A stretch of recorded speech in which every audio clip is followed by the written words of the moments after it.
Shavua Tov, good luck everybody. We'll try to learn some Mesil Shisharim tonight with the bombs bursting in air in the background. There's another one. Where in chapter 11, the pratim, the details of how to acquire cleanliness. So what the Ramchal is doing in this chapter is going through mitzvahs that we're commonly tempted to violate because of our Yetzer Hara for them and how important they are. And because a part of becoming an Eved Hashem is to observe all the mitzvahs and all of their details, not just the major part of the mitzvahs, but also the more detailed part of them. So far the Ramchal has discussed Gezel, which is theft, and Arayas, acts of sexual immorality, because those are things that people naturally have a big Yetzer Hara for them. They have a natural drive to want possessions, want items that don't necessarily belong to them, and to kind of break the rules to make money. And people also have a desire for illicit relations. So now the Ramchal is going to go on to another topic and to tell us the importance of it.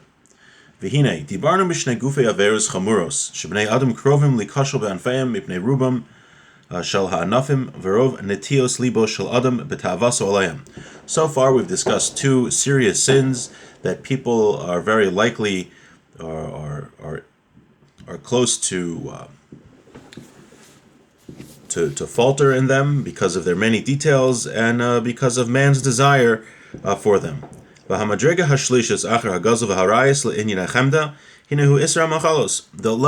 third level of things that people desire after theft and illicit relations is food, the prohibitions of eating.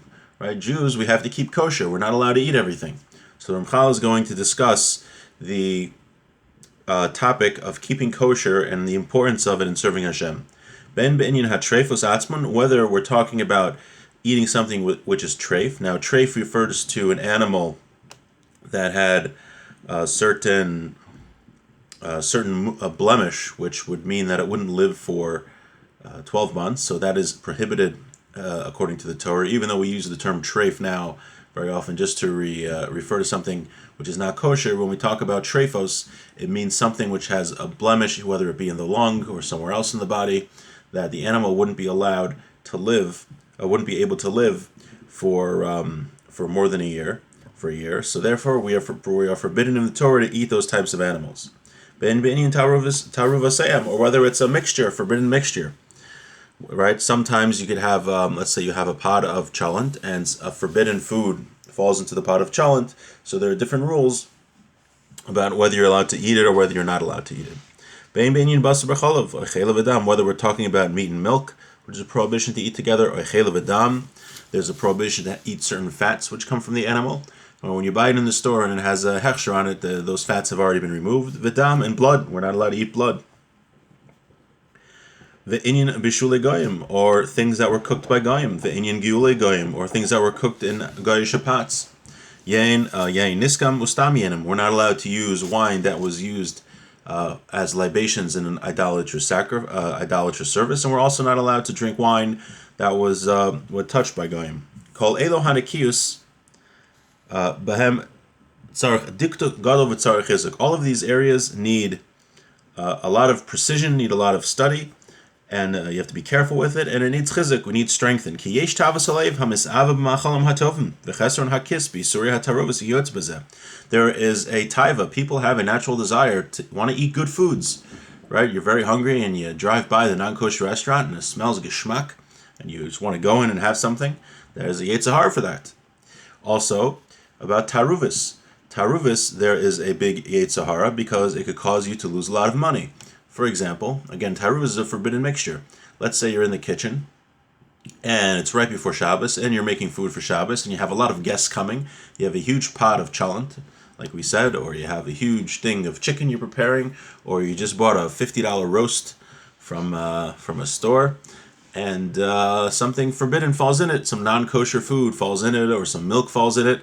So now what do? So you have all these people coming, you're not going to have anything to feed them. Well, is a big Yetzer Hara. You're going to waste $50, $60, $100 because you trafed up your meal. So do we have enough resilience, enough commitment to Torah to throw out the food, or at least to call the rabbi to find out if the food is forbidden or not? And there's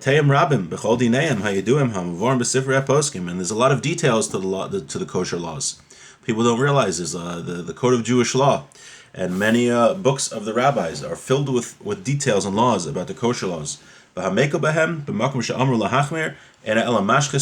someone who is lenient in these laws, where it says to be stringent, is destroying his neshama.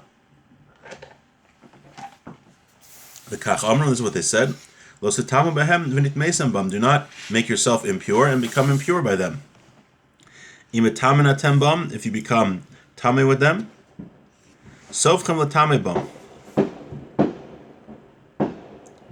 you will become defiled through them. What does that mean? Forbidden foods, foods that the Torah prohibits, enter a person's heart and his soul until the holiness of Hashem leaves a person and Hashem distances himself from him. Shavua Tov. Hashem distances himself from it. When a person, specifically by eating non-kosher food, as opposed to other averos, it's called tumah. The Torah calls it impurity.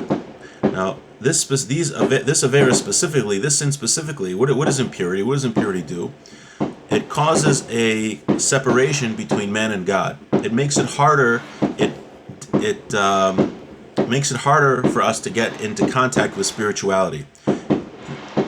Eating non-kosher food, since it's called tumah, creates a blockage between us and Hashem, and it dulls our spiritual receptors and makes it harder to be inspired and connect to spirituality. That's why it's called tumah. V'humasha amr b'shas. It's what it says in the Gemara. Gamkein v'nit meisam bam atikru v'nit meisam ella v'nitamtem shaver mitam temes libo shel adam. The sin is metamtem etz halev. It makes it. It obstructs a person's heart. Kimasalekas mimenu hadei amitis. His the true wisdom leaves him. True knowledge leaves him. V'ruach haseichel shekadosh baruch hu nosein lechasidim. And the spirit of wisdom that God gives to His righteous people, to the pious people, kamosha amar kasav, like it says, ki Hashem yitin chachma, that God gives wisdom. V'heinu nishir b'hami, right? That leaves him. So there is a certain we see that having the correct knowledge and the correct views about things is not merely an intellectual exercise, but it's a spiritual component to it. Something we've discussed many times from Rav Chanan Wasserman, that apikorsis, heretical thoughts, is not from logical examination, but rather a person's sins that he does causes to pervert his thinking, and therefore come to false heretical conclusions. So here the Ramchal says a similar idea, that the tumah of the impurity of eating non-kosher food causes one's logic, causes one's wisdom to be messed up, and removes whatever whatever holy wisdom that Hashem imparts upon somebody, because Hashem gives wisdom to those who deserve it, to people that make an effort to come close to Him. Hashem bestows wisdom upon them. But if someone eats non-kosher food, that wisdom will leave him. He'll be left in an animal state, a physical state, just totally overpowered by the way they translate gasus as the coarseness of this world. And eating forbidden foods has this added component more than any other prohibition in the Torah. The reason is that eating forbidden foods have this added aspect, that they cause this tumah, this impurity, because they actually enter the person. When we eat forbidden foods, it becomes part of our flesh. So that's why the Ramchal says it's worse in this respect than other sins. So there's a uniqueness about eating forbidden foods, that it brings a tumah into a person, which causes his mind, his straight wisdom to be messed up, and causes whatever wisdom Hashem gave him to leave him, and creates a blockage between him and God, more so than any other sin, because it enters his body.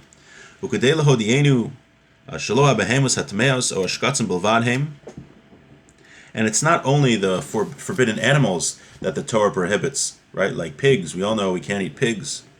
Or shkatzim bilvad, or creepy crawly things, right? We're not allowed to eat bugs, insects, or crabs, or lobster, the creepy crawly things from the sea. It's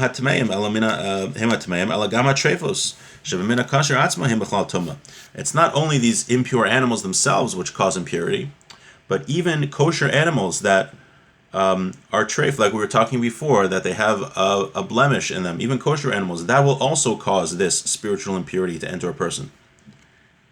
Amar Akasav, the Torah says, "Lahavdil ben atamei ben atar," to separate between the pure and the impure. Ubaha perish l'arbasinu zichron l'vrachim. The rabbis explain, "Ein sarach lemer ben chamor l'para." It could have just said who differentiates between the cow and the donkey. Lama namar ben atamei ben atar. Why does it say who separates between the impure and the pure? Ben tamei lecha uben tahor lecha. What's impure to you and what is pure to you? Nishcha ruba shalkana, whether the windpipe was shechted, most of it was cut, and then nishcha chatzio to half of it. V'kama ben ruba lechatzio. What's the difference between most and a half? Malei asara, a little hair's breadth. Ad kan l'shonam. V'amru lashon zeh b'siyam hamarim v'kama ben rubo laharos kama niflos kayach hamitzvah shachot hasara mavdo ben tumah l'tar mamish.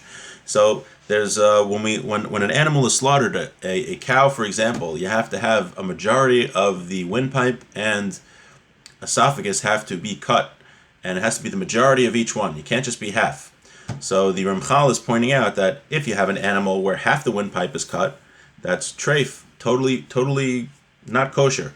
But if most of the windpipe is cut, then it's kosher. He says, what's the difference between a half and a majority? So nothing. Right, 50% and 50.0001% is a hair's breadth, and the difference between a hair's breadth, he says, you see the power of a mitzvah that with that hair's breadth it becomes kosher, and without it becomes impure. And if you eat it, God forbid, it will totally, the impurity will enter you, and it will cause this blockage between you and Hashem and make things very bad. So he says that's the difference, is just a hair's breadth.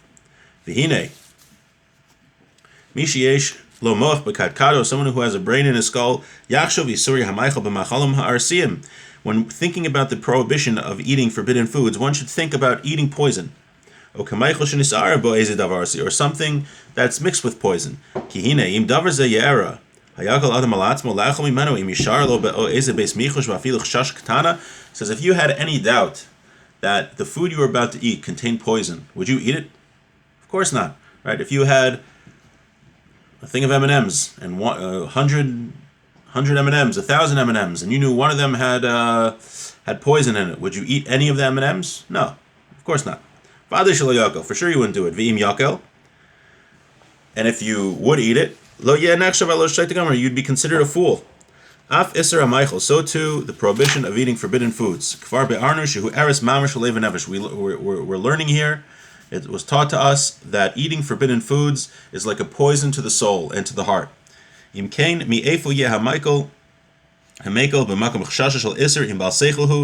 someone is not, how could somebody not be careful with this? This it says, put a knife to your jaw if you are a master of your soul, and it says, the end of the pasuk is, do not lust for delicacies. So he's telling us the importance of being careful with what we put in our mouths. And it's not always a question, right? There's different levels of the challenge of keeping kosher, right? Some things, many people, it's very easy to not eat a slice of bacon.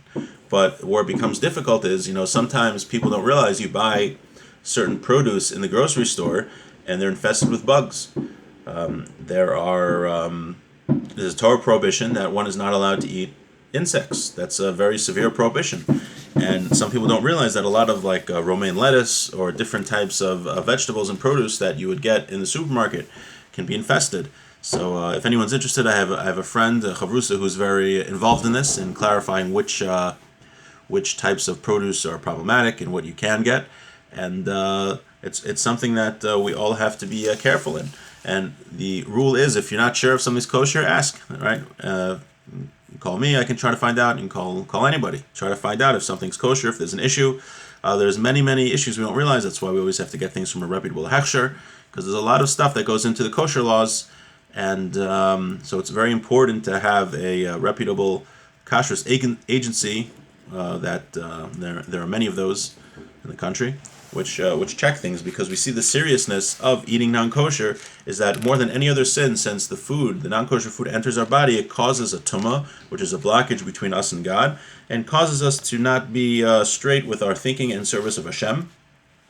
and it's very tempting. He's the Ramchal speaking about it early. It's the third sin he talks about in this chapter because it's such a tempting thing that whether it's people desire nice good food, and also when it comes to forbidden mixtures, it could cause a great loss. Again, you have that $50 roast, and by accident something falls into it that might not be kosher. Are you prepared to just throw out the $50 roast and have peanut butter sandwiches for Shabbos?